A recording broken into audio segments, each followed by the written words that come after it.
खड़गपुर गांव, जहां मणिलाल नाम का एक किसान अपने छोटे से परिवार के साथ रहता था।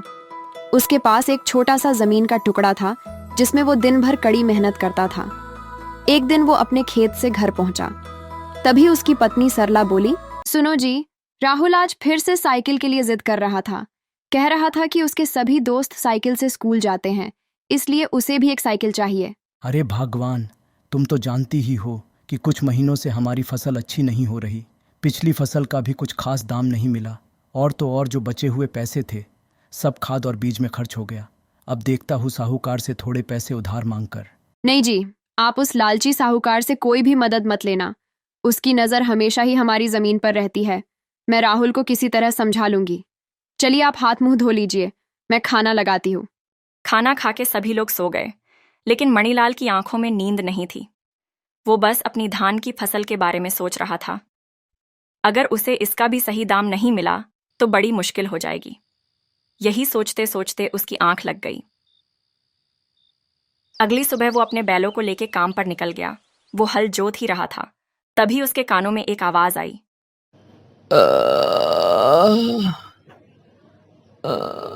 कोई तो मदद करो मेरी।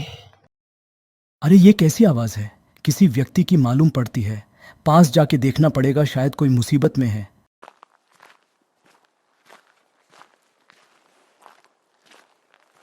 अरे बाबा, आप ठीक तो हैं? क्या हुआ आपको? क्या मैं आपकी कुछ मदद कर सकता हूँ? बूढ़ा व्यक्ति कराहते हुए बोला, मैं एक फकीर हूँ, भिक्षा मांग के खाता हूँ। अब इन बुरी हड्डियों में जान नहीं बची, इसलिए भिक्षा भी नहीं मांग पाया।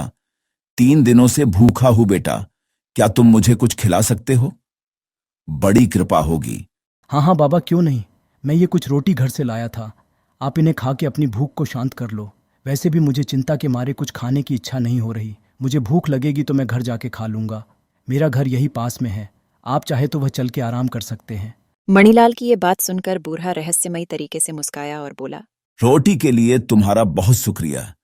तुम मेरे लिए और कष्ट न करो, मैं यही थोड़ा आराम करके चला जाऊंगा। जाओ, तुम अभी अपना काम कर लो। शाम को एक बार मुझसे मिल लेना, शायद मैं तुम्हारी कुछ मदद कर पाऊं। ठीक है फकीर बाबा, आप आराम कीजिए। मैं जाके देखता हूँ कहीं मेरे बैल भाग न गए हो। मुझे इस हफ्ते तक खेत जोत के बीज बोने ही पड़ेंगे। अच्छा बाबा, मैं चलता हूँ, आप आराम करो। मणिलाल अपने काम में लग जाता है। काम पूरा करके जब वो घर की तरफ अपने कदम बढ़ाता है, उसे उस फकीर का ध्यान आता है। सोचता है कि उससे जाके मिल लूं, शायद उसे कुछ और चीज की जरूरत हो। वह जाके वो आवाज लगाता है, फकीर बाबा, कहाँ हो आप? पता नहीं ये फकीर बाबा कहाँ चले गए। शायद उसकी हालत में सुधार हो गया हो और वो अपने घर चले गए हों। अरे ये क्या, वो अपनी पोटली यहीं भूल गए। मणिलाल उस पोटली को उठाता, तभी उसे उस बाबा की आवाज आती है। मणिलाल, ये पोटली मैंने तुम्हारे लिए ही यहां रखी है। मैं तुम्हारे बारे में सब जान गया हूं। मुझे पता है कि बहुत मेहनत करके भी तुम्हें तुम्हारी फसल का सही दाम नहीं मिल पा रहा है। तुम बहुत दयालु हो। तुम्हारी उदारता देख के मैंने तुम्हारे लिए ये भेंट दिया है। इसमें जादुई बीज है, इसे तुम अपने बीजों के साथ मिला के अपने खेत में डाल देना। तुम्हारी फसल सबसे अच्छी होगी, लेकिन इसे तुम केवल एक बार ही उपयोग कर सकते हो। मणिलाल जादुई बीज को लेकर घर लौट जाता है और सारा किस्सा अपनी पत्नी को बताता है। मैं कहती ना थी, भगवान के घर देर है अंधेर नहीं। अब हमारी सारी परेशानियां दूर हो जाएंगी। इस बार आप और मैं दोनों मिलके खूब मेहनत करेंगे और फिर हम राहुल को साइकिल भी दिला देंगे। भगवान की कृपा हम पर ऐसी ही बनी रहे। कुछ ही महीनों की मेहनत के बाद मणिलाल की फसल गांव में सबसे अच्छी हो गई। गांव के जमींदार ने उसकी फसल काटने से पहले ही उसे बाजार से ज्यादा दाम देने का वादा कर दिया। और फिर कुछ दिनों में मणिलाल और सरला राहुल के लिए नई साइकिल भी लेके आ गए।